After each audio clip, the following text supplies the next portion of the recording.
All right, folks. So this will be the last bit of 13 and on to 14 for Unit 7.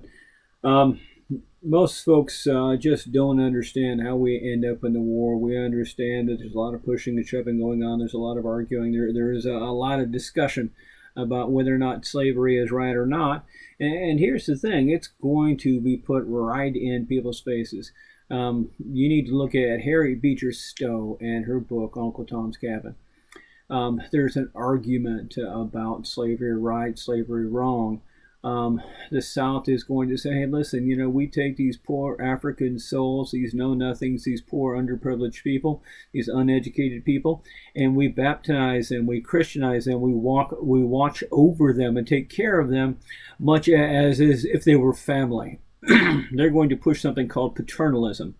Oh, these are just unknowing children who need good Christian guidance, who need a firm hand, who need strong leadership.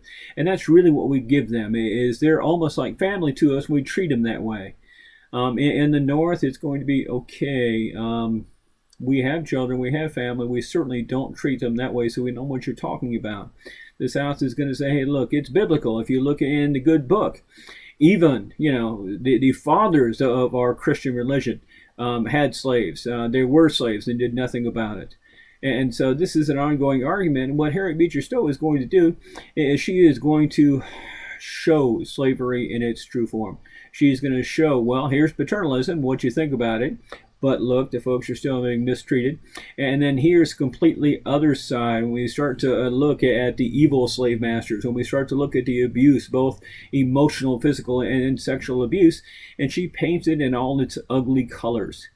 According to Abe Lincoln, she's the one that caused the Civil War because she put this information out there and she painted it in such a way that people see this, and it's really hard to ignore. That is one of the linchpins.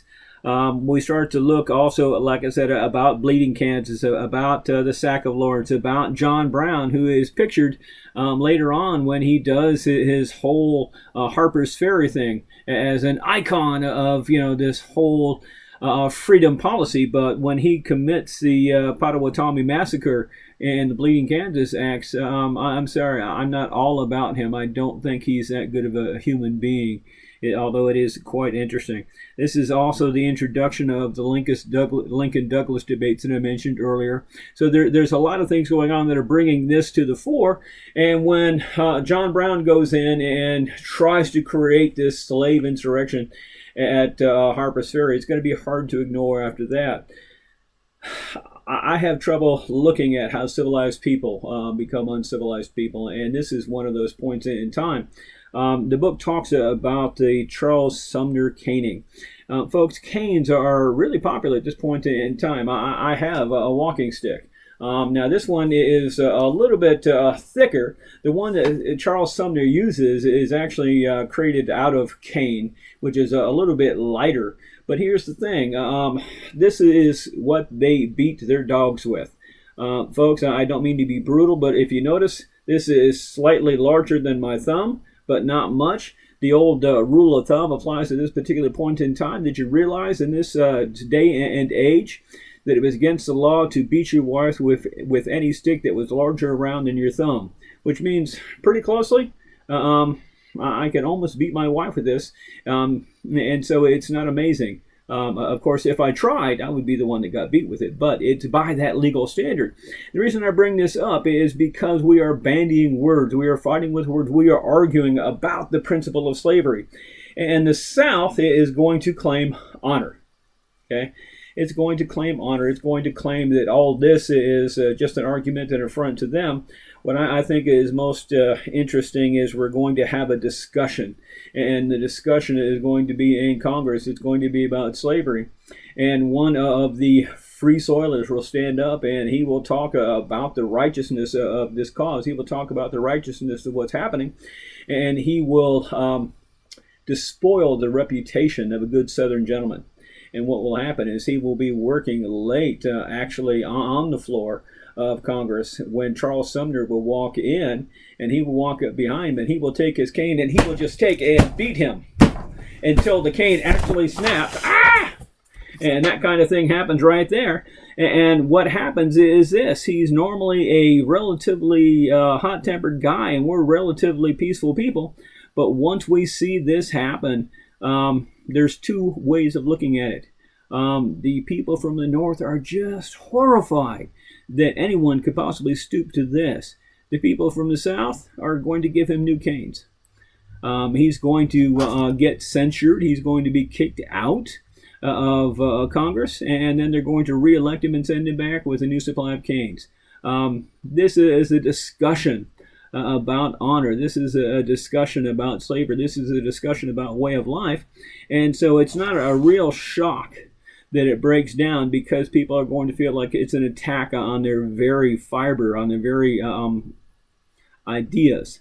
As we transition, okay, we know that Lincoln's going to be elected. We know that Lincoln's not even on the ballot in the South, but there is enough support in the North that he can get enough votes.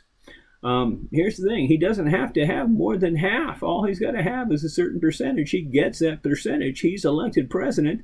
And this time frame, like I mentioned before in the Doc Review, between him being elected president and him taking the seat, all hell is going to break loose. And that all hell is going to break loose is going to be South Carolina saying, you know what, we talked about this once before. We're not going to let them come in and ruin our entire way of life. We're not going to let them change everything.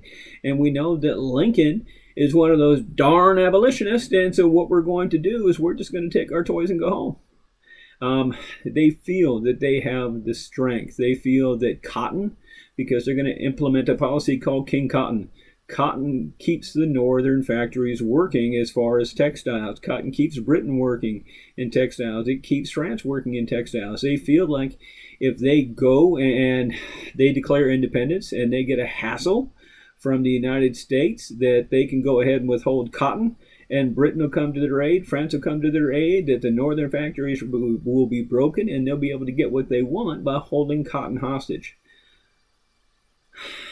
The thing is we're going to walk into a war, and everyone is going to say, well, listen, this is about principle. Okay? It's about principle. The South is going to say it's not about slavery, it's about states' rights. The North is going to say, you know what, it's about slavery and the federal Constitution. They're going to go in on principle, and everyone thinks it's going to be a relatively short, quick war. Neither side is prepared for the war they get. They get one of the first modern wars. Yeah, we're still going to line up in rows and shoot each other, but the thing is, we're going to shoot each other with better guns. Yeah, we're going to shoot each other en masse. That we're going to have what becomes the bloodiest war in history for the Americans, because everyone killed in this is indeed going to be American. What will happen is we see the division of the North and the South. We see the creation of the Confederate States of America. We see the Union try to reclaim those states. And Lincoln is interesting, because Lincoln really doesn't want war. What Lincoln wants to do is fix the Union, bring the South back. He wants to bring it back, if he can, in a peaceful fashion, in such a way that he repairs it, because he knows that the South needs the North and the North needs the South. So what I want to talk about next is indeed start talking about Chapter 14, start talking about the war and some of the policies, and hopefully by now you know who won that one. So, all right. Take care, folks.